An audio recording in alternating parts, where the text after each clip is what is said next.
Hello everyone, welcome to learn Abhi extra. I am Shivani Chauhan. इस video में हम देखेंगे क्लास 9 साइंस के बुक का चैप्टर 12 साउंड के कुछ इंपॉर्टेंट क्वेश्चन आंसर्स। तो देखिए, पहला है explain how sound is produced by your school bell. तो हमारी जो स्कूल की घंटी है वो किस तरीके से साउंड प्रोड्यूस करती है। तो देखिए, इसमें क्या होता है, when a school bell is hit with a hammer, हथौड़े से उसको मारा जाता है, it moves forward and backward producing compression and rarefaction due to vibrations. This is how sound is produced by the school bell. तो compression rarefaction की वजह से वाइब्रेशंस होती है। कोई भी साउंड अगर प्रोड्यूस हो रही है ना, तो उसका रीज़न होता है वाइब्रेशंस। वाइब्रेशंस की वजह से ही साउंड प्रोड्यूस होती है। वाइब्रेशंस कैसे होती है? कंप्रेशन और रेयरफैक्शन की वजह से। कंप्रेशन होता है पास आना, ठीक है, पार्टिकल्स का रेयर फ्रैक्शन होता है दूर की तरफ चले जाना। तो कंप्रेशन और रेयर फ्रैक्शन की वजह से वाइब्रेशन होता है, और वाइब्रेशन क्रिएट होने की वजह से ही साउंड आती है। नेक्स्ट देखिए, why are sound waves called mechanical waves. Sound waves को हम मैकेनिकल वेव्स क्यों बोलते हैं? तो sound waves require a medium to propagate to interact with the particles present in it. Therefore, sound waves are called mechanical waves. तो देखो, mechanical waves की property होती है कि उनको मीडियम चाहिए होता है आगे बढ़ने के लिए, मतलब they require a medium to propagate. तो साउंड वेव्स को भी मीडियम चाहिए होता है आगे बढ़ने के लिए। वो पार्टिकल से इंटरेक्ट करते हैं, तभी तो वाइब्रेशन होती है। कंप्रेशन रेयरफैक्शन में वो पार्टिकल्स इंटरेक्ट करते हैं, उसकी वजह से ही साउंड आती है। तो sound wave are mechanical waves because they need a medium to propagate. Question 3 है, suppose you and your friend are on the moon. आप और आपके दोस्त मून पर पहुंच गए हैं, चांद पर पहुंच गए हैं। Will you be able to hear any sound produced by your friend. तो आप और आपका फ्रेंड चांद पर पहुंच गए हैं, क्या उसको आपकी मतलब आप एक दूसरे की साउंड को सुन पाएंगे? तो no. Sound waves require a medium to propagate. हमने देखा था ना, साउंड वेव और mechanical waves they require a medium to propagate due to the absence of atmosphere on the moon and since sound can not travel in vacuum, I will not be able to hear any sound produce by my friend. तो देखिए, sound जो है वो vacuum में नहीं। Vacuum क्या होता है? जब कहीं भी हवा नहीं होती, और हवा होती है तो हमारा एटमॉस्फेयर होता है। एटमॉस्फेयर में पार्टिकल्स होते हैं, मूव करते हैं, उसकी वजह से ही साउंड प्रोड्यूस होती है और हम एक दूसरे की आवाज़ को सुन पाते हैं। तो साउंड जो है उसको मीडियम चाहिए होता है प्रोपोगेट करने के लिए, आगे बढ़ने के लिए। अगर एटमॉस्फेयर नहीं होगा तो साउंड नहीं आएगी। मून पे क्योंकि कोई एटमॉस्फेयर नहीं होता है, इसलिए मून पे आवाज़ नहीं आती। क्वेश्चन 4 है, which wave property determined loudness and pitch. तो एम्पलीट्यूड जो है, the loudness of the sound and its amplitude is directly related to each other. Larger the amplitude louder the sound. तो कोई भी किसी भी चीज़ का एम्पलीट्यूड जितना ज़्यादा होगा उसकी लाउडनेस उतनी ही ज़्यादा होगी। तो एम्पलीट्यूड क्या होता है? Amplitude the loudness of sound and it's loudness of sound amplitude पे डिपेंड करती है। तो जितना ज़्यादा एम्पलीट्यूड होगा उतना ही ज़्यादा वो कोई भी चीज़ लाउड होगी। फ्रीक्वेंसी क्या होती है? The pitch of sound and its frequency is directly related to each other. If the pitch is high then the frequency of sound is also high. तो पिच जो होती है किसी भी चीज़ की, pitch of the sound and its frequency is directly related to each other. If pitch is high frequency of the sound is high. तो pitch जितनी ज़्यादा होगी फ्रीक्वेंसी भी ज़्यादा ही होगी। तो पिच किस पे डिपेंड करती है? फ्रीक्वेंसी पे डिपेंड करती है। लाउडनेस एम्पलीट्यूड पे डिपेंड करती है। ये क्वेश्चन बहुत इंपॉर्टेंट है एग्जाम के लिए। Guess which sound has higher pitch, guitar और कार हॉर्न। तो कार हॉर्न की पिच ज़्यादा होती है या फिर गिटार की पिच ज़्यादा होती है? तो देखो, pitch of the sound is directly related to its frequency.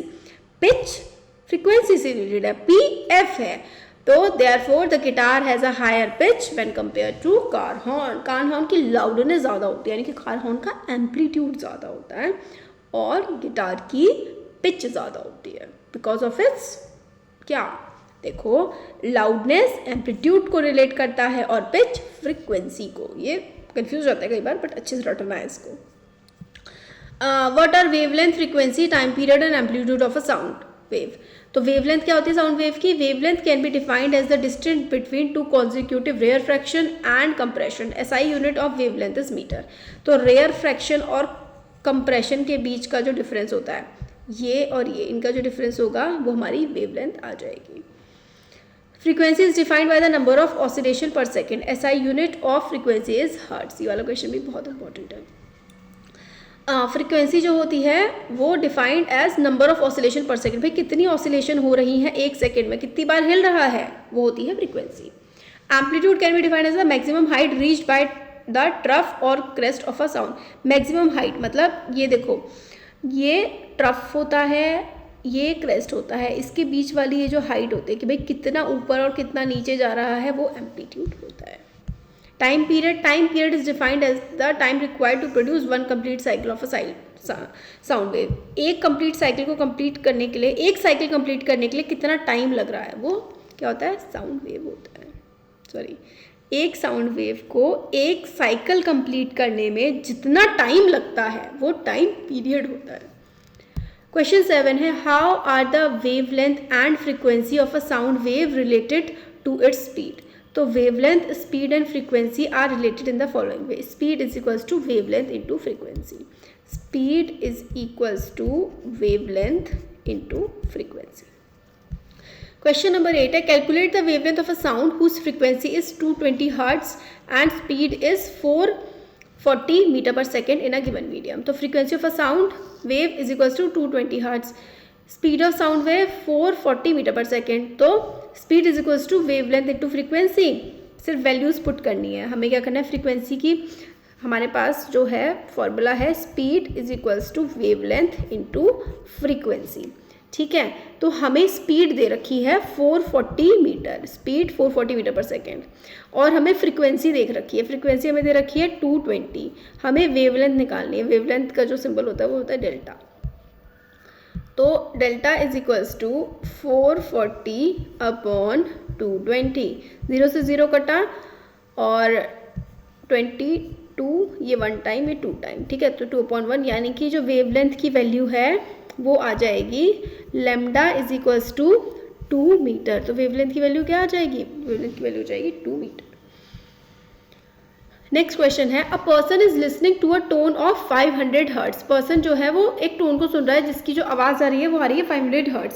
Sitting at a distance of 450 metre from a source of sound. What is the time interval between successive compression from the source. तो देखो, time interval between successive compression from the source is equal to the time period and time period is reciprocal of frequency. तो time period का formula होता है 1/f. हमें क्या दे रखा है, हमें दे रखा है पर्सन जो है एक टोन को, कोई पर्सन है एक आवाज़ सुन रहा है, उसकी जो फ्रीक्वेंसी है वो हमें दे रखी है 500 हर्ट्ज और डिस्टेंस इतना है. हमें निकालना है टाइम इंटरवल. डिस्टेंस की तो हमें ज़रूरत ही नहीं थी, कोई ज़रूरत नहीं थी, सिर्फ आपको कंफ्यूज करने के लिए दे रखा है. फ्रीक्वेंसी गिवन है तो t is equals to 1/f है. f की जगह आप लोग रख दो 500. 1/500 जब आप सॉल्व करोगे तो t is equals to 0.002 second answer आ जाएगा. क्वेश्चन नंबर 10 है, देखो, distinguish between loudness and intensity of a sound. तो लाउडनेस और इंटेंसिटी में डिफरेंस बताना है. The amount of sound energy passing through an area every second is called intensity of a sound wave. Loudness is defined by its amplitude. तो amount of sound energy passing through an area every second.